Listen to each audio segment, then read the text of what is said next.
This past year has definitely been a difficult one for most of us. In the least, we've been challenged in our routines and freedoms. In this video, I want to give you 3 pillars to keep your relationship strong so you can launch into this next season of your lives together with increased hope and confidence that can bring you a sense of security as an individual and a fresh outlook on the future of your relationship.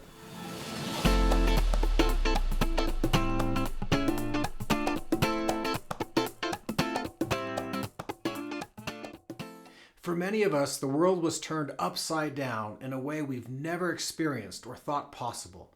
Our feelings of freedom and everything that we've come to expect to be stable, comfortable, and convenient might have been stripped away from us. I don't know how the COVID-19 year affected you, but I know a lot of people have had many different levels and types of losses.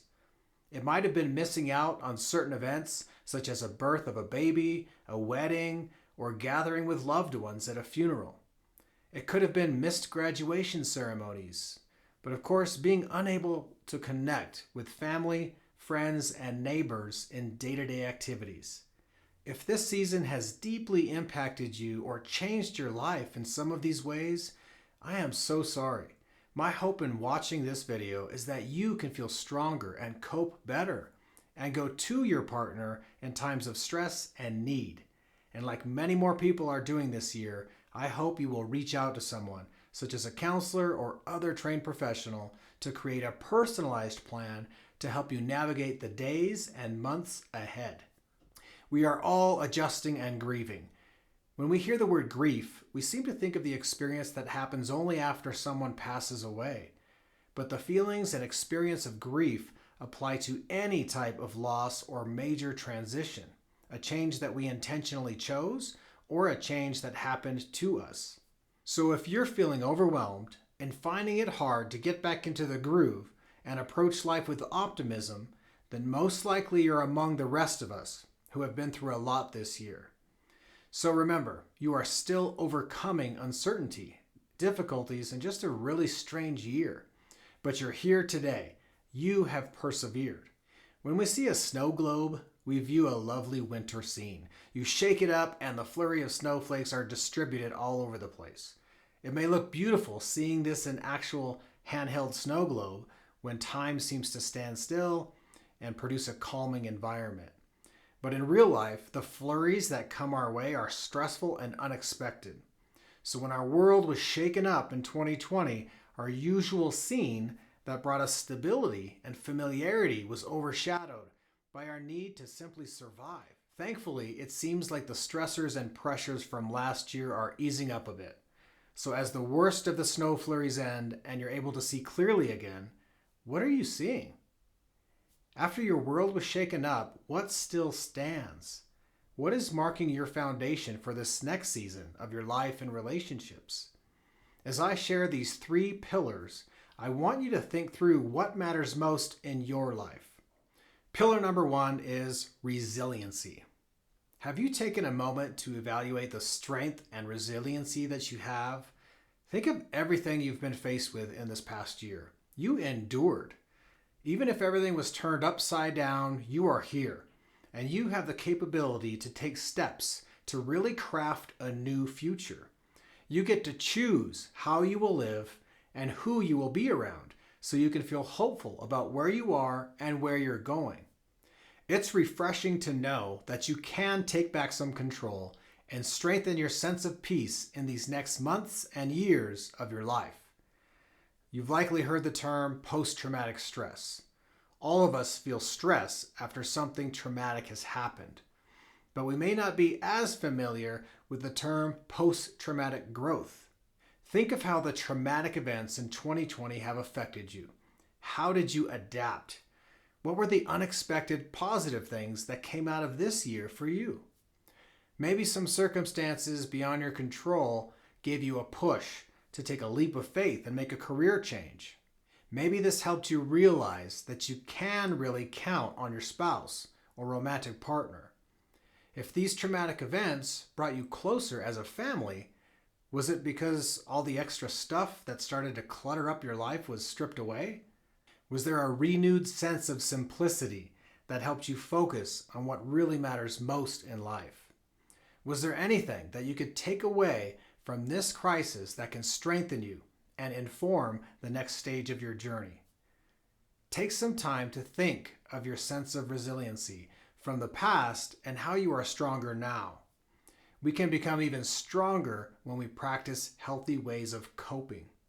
When external circumstances and stressors come to us, we're forced to react in the ways we know how. But sometimes our old ways of handling stress and trauma that may have even helped us survive in our past do not serve us well today. So we must examine and change those coping strategies. So for you, have there been any new routines or rituals that have developed into a habit that need to be changed? Coping well requires us to look at our daily self-care practices that help us feel healthy in our mind, body, emotions, and spirit. So let's move on to pillar number 2, self-care. We can care for ourselves well by paying attention to our emotional, mental, physical, and spiritual health.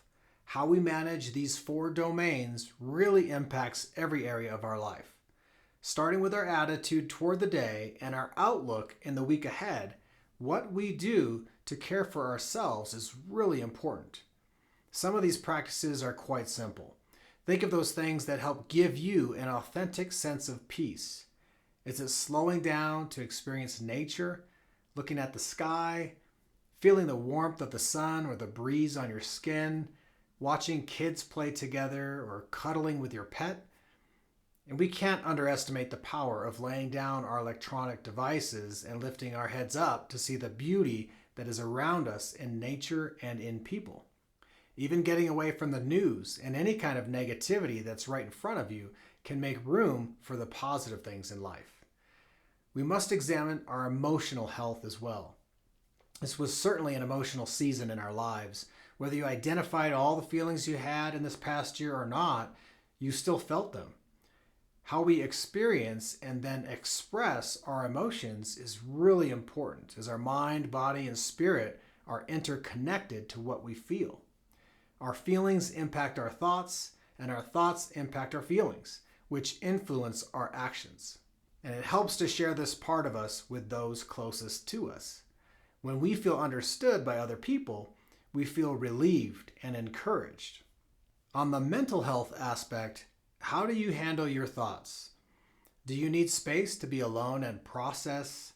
Do you need someone to help you make sense of what you're thinking? It's important to know what we need. Sometimes our partner is really trying to help, but may not know what we're thinking. So the more detail we know about what's going on with us, and the more safety we feel to share with our partner, the more specific support we can receive. It's often easier to think of self-care with physical health. Going for a walk, eating healthier, getting regular exercise can all help us feel healthier. Our sleeping patterns are really important as well. Taking care of ourselves physically has a direct positive impact on our emotional and mental health.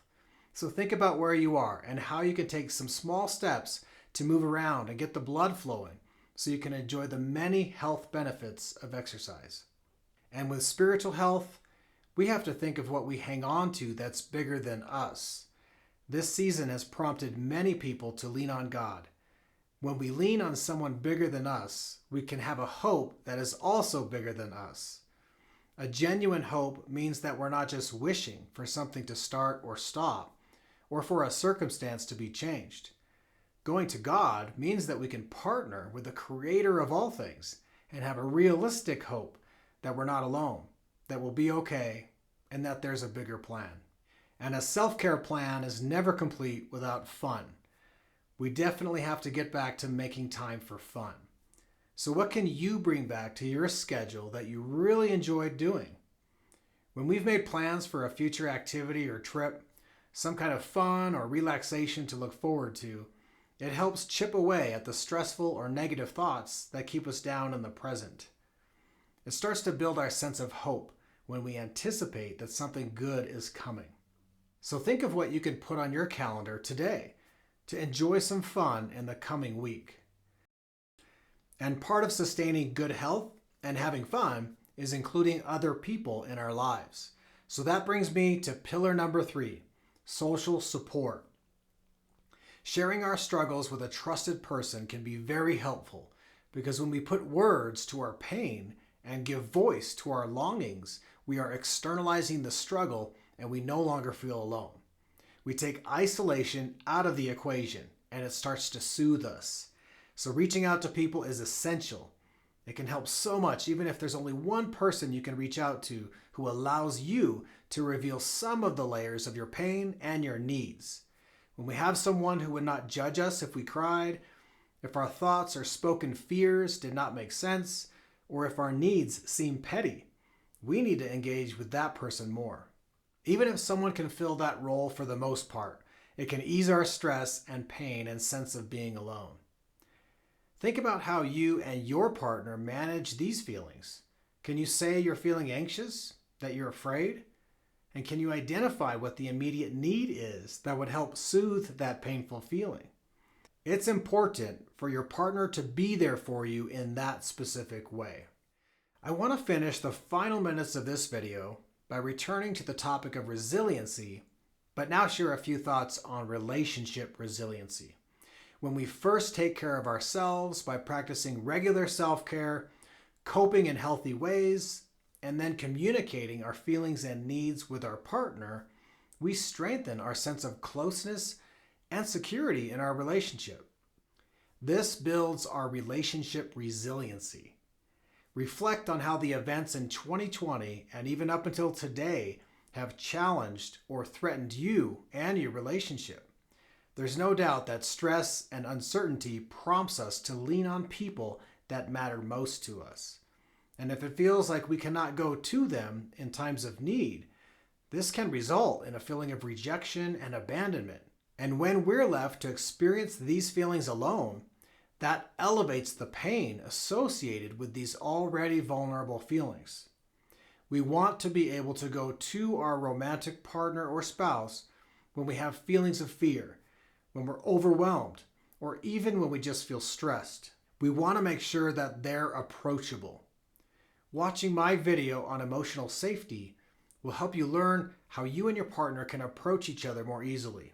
I put a link in the description below, so you definitely want to check out that video to go deeper on this topic.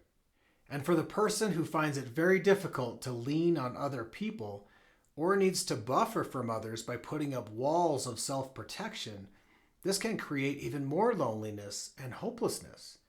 None of this ever seems easy. There are so many factors at play, such as personality, trauma history, important needs for self-protection learned in childhood, and our sense of emotional safety that all come into the picture. So in these times, we need to make conversations safe for each other. We also need to think about the positive things that our partner provides. Think about those things that you've come to expect and appreciate and value about your partner and your relationship. There's no doubt these were the things that you leaned on during this time of uncertainty, even though tension and our constant need to adjust could have created more arguments in this past year. I hope you were able to find consistency or stability and feel secure in leaning on your partner. But many of us have not, at least in all the ways we expected or hoped we could. So remember to take a moment to look at the strengths that you have as a couple. Think of all the great qualities in your partner and characteristics of your relationship. What are those great things that have helped you find peace? During this pandemic, did you have times when you reached out to anyone who helped soothe your emotional pain and fear? Even if there are areas that you feel your partner came up short, have you told your partner about the good things he or she has done for you?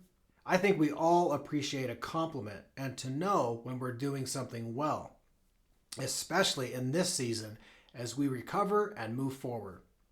Finally, in our most important relationship, we must show grace.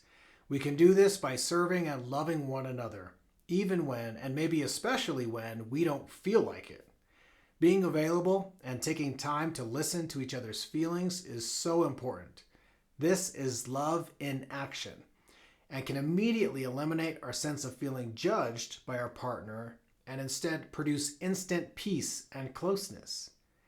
Well, thank you for taking time today to strengthen yourself and your relationship.